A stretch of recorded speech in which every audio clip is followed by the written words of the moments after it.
नमस्कार साथियों, मैं सीमा गुप्ता आज आप सभी के बीच अत्यंत ही महत्वपूर्ण विषय पर चर्चा करने वाली हूं और वह विषय है कि यदि किसी योजना से संबंधित निबंध का टॉपिक आप सभी के परीक्षा में पूछा जाता है तो आप उस निबंध को कैसे बेहतर लिख सकते हैं। जैसा कि आप सभी देखते हैं कि आप सभी के परीक्षाओं में प्रायः एक कल्याणकारी योजना से संबंधित निबंध को भी पूछा जाता है, जैसे कि स्टार्टअप इंडिया, उज्ज्वला योजना, भारत निर्माण योजना, मनरेगा।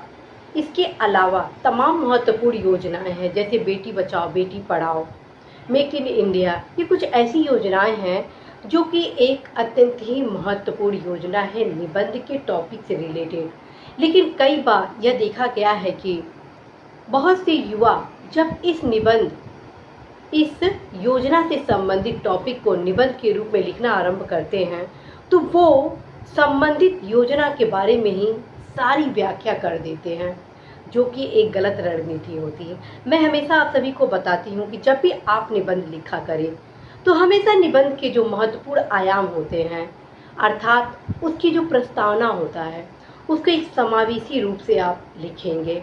उसके बाद निबंध से संबंधित जो मुख्य भाग होते हैं उसको आप लिखेंगे और उस मुख्य भाग में आप अपने टॉपिक से रिलेटेड महत्वपूर्ण तथ्यों को ही समायोजित करेंगे।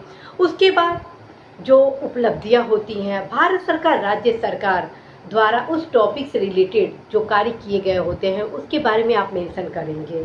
उसके बाद आप अपनी कुछ सुझाव देंगे और फिर जो चुनौतियां होती हैं, समस्याएं होती हैं, उसको लिखते हैं और कैसी चुनौतियों समस्याओं को दूर किया जाए इसके संबंध में आप अपने विचार को व्यक्त करते हैं समाधान के क्रम में। और तब कहीं आप एक निष्कर्ष, एक सकारात्मक दृष्टिकोण के क्रम में लिखते हैं। और इस निबंध को लिखने के दौरान आप अपने निबंध को एक समावेशी बहुआयामी स्वरूप प्रदान करने के लिए पैराग्राफ के क्रम में आप कोटेशन को भी समायोजित करते हैं, जिससे आपका एक निबंध बेहतर प्रारूप में कंप्लीट होता है। तो साथियों, क्या ये सारे प्रारूप योजना से संबंधित निबंध में भी शामिल किया जाना उचित है?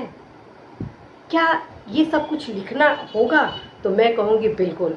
साथियों, यदि आप मेक इन इंडिया से संबंधित टॉपिक पर निबंध लिख रहे हैं तो आप इन सारे पहलुओं को जरूर शामिल करेंगे।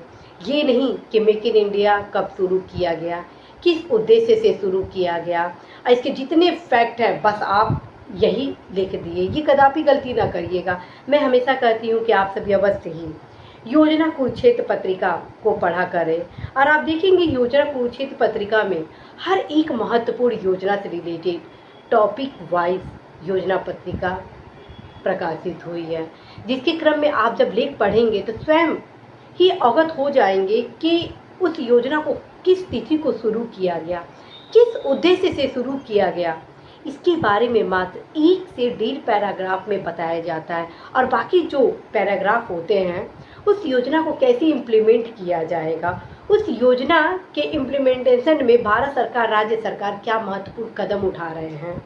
साथ में आप ये भी देखते हैं कि उस योजना का दूरगामी प्रभाव क्या होने वाला है और जो वर्तमान उपलब्धियां हैं देश की, तो उस उपलब्धियों को उस योजना के माध्यम से कैसे और भी बढ़ाया जाएगा और जो चुनौतियां होती हैं उस योजना के क्रियान्वयन में, उन सारी क्रियान्वयन बाधा को भी रूपांकित अपने लेख में किया जाता है। और फिर लास्ट में कुछ समाधान के पक्ष भी होते हैं और इसी क्रम में कुछ महत्वपूर्ण कोटेशन का भी प्रयोग किया जाता है। तो साथियों, इसके माध्यम से मैं आप सभी को बताने का प्रयास कर रही थी कि आप सभी अवश्य ही योजना पत्रिका को, जो भी महत्वपूर्ण कल्याणकारी योजना से रिलेटेड पत्रिकाएं हैं, उसको जरूर आप तैयार करें। देखिए कि किस प्रकार से उस लेख को लिखा गया है। बेटी बचाओ बेटी पढ़ाओ, इसकी शुरुआत आप कैसे करेंगे? आप ऐसे करेंगे, आज घर घर में का यह नारा है बेटी पढ़ाओ बेटी बचाओ बेटी पढ़ाओ। और जब यह नारा हर जगह सर्वमान गुंजमान होता है तो निश्चित रूप से देश का जो भविष्य होता है वो उज्जवल होता है, क्योंकि देश की आधी आबादी का प्रतिनिधित्व बेटियां ही करती हैं और आज बेटियां किसी भी क्षेत्र में कम नहीं है। और इन्हीं सारे कारकों के दृष्टिगत भारत सरकार बेटी बचाओ बेटी पढ़ाओ योजना को इस तिथि मेंशन करिए आरंभ किया गया। हर्ष की बात है कि आज चहुदिशा में इस योजना का विकास हो रहा है। बेटियों को तमाम प्रकार के संरक्षण दिए जा रहे हैं, शिक्षा के स्तर पर उनको सुविधाएं दी जा रही हैं। उज्ज्वला योजना को आरंभ किया गया। जो तमाम जो बैकअप योजनाएं हैं उसको उसमें शामिल करिए। कैसे क्या क्रियान्वित किया जा रहा है वो सब कुछ आप लिखिए। और साथियों बस आप क्या करिए, हर एक पैराग्राफ में एक एक पॉइंट को समायोजित करते जाइए। प्रस्तावना को आप एक समायोजित रूप में लिखिए। फिर कार्यक्रम का जो मुख्य भाग होता है उसको लिखिए। उसके बाद भारत सरकार राज्य सरकार द्वारा उस योजना के क्रियान्वयन के लिए क्या क्या किया जा रहा है उसको लिखिए। फिर जो वर्तमान उपलब्धियां हैं उसको लिखिए। आप सोच भी नहीं सकते हैं कि आप योजना से रिलेटेड एक निबंध बहुत ही अल्टीमेट लिखेंगे। तो ये ध्यान रखिए, जब भी आप योजना से संबंधित किसी निबंध को लिखते हैं तो बस तथ्यात्मक जानकारी ही नहीं देना है, बल्कि जो निबंध के अनिवार्य पार्ट आप सभी को बताए जाते हैं उन सारे पार्ट को भी आप अपने निबंध में समायोजित करेंगे। तो साथियों आज बस इतना ही। आगे फिर आप सभी को निबंध से संबंधित महत्वपूर्ण जानकारी आप सभी को उपलब्ध कराई जाएंगी। आशा है, विश्वास है कि आप सभी बहुत ही शानदार निबंध लिखने वाले हैं।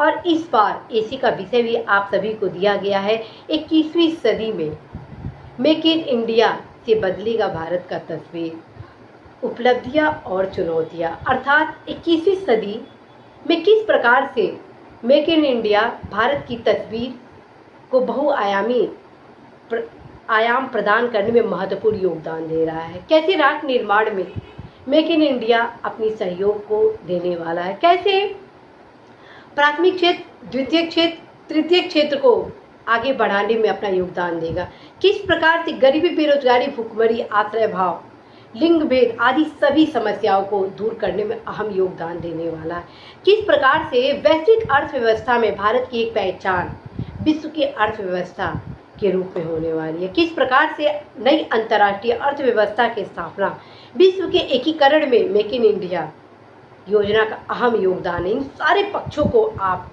अपने इस निबंध में लिखेंगे और मुझे पूरा विश्वास है कि आप बेहतर से बेहतर निबंध लिखने वाले हैं। तो साथियों इस बार प्रयास है कि आप सभी अवश्य ही कल्याणकारी योजनाओं से संबंधित ऐसे लिखने के आर्ट को भी डेवलप करें। शीघ्र आप सभी के बीच एक निबंध से संबंधित प्रारूप भी प्रस्तुत किया जाएगा। पूरा प्रयास होगा कि आप सभी के ऐसे स्किल डेवलप का जो प्रोग्राम है उसको 100% क्रियान्वित किया जाए। तो साथियों इसी आशा विश्वास के साथ मैं सीमा गुप्ता आज विदा लेती हूँ कि निश्चित रूप से आप सभी योजना से रिलेटेड जब निबंध लिखेंगे तो सारे पक्षों को जरूर शामिल करेंगे और कोटेशन का भी अवश्य ही प्रयोग करेंगे, ताकि आपका निबंध सबसे बेस्ट निबंध हो, सही प्रारूप में हो और अधिकतम अंक अवश्य ही प्राप्त करें। ढेर सारी शुभकामनाओं के साथ मैं आज विदा लेती हूँ। नमस्कार।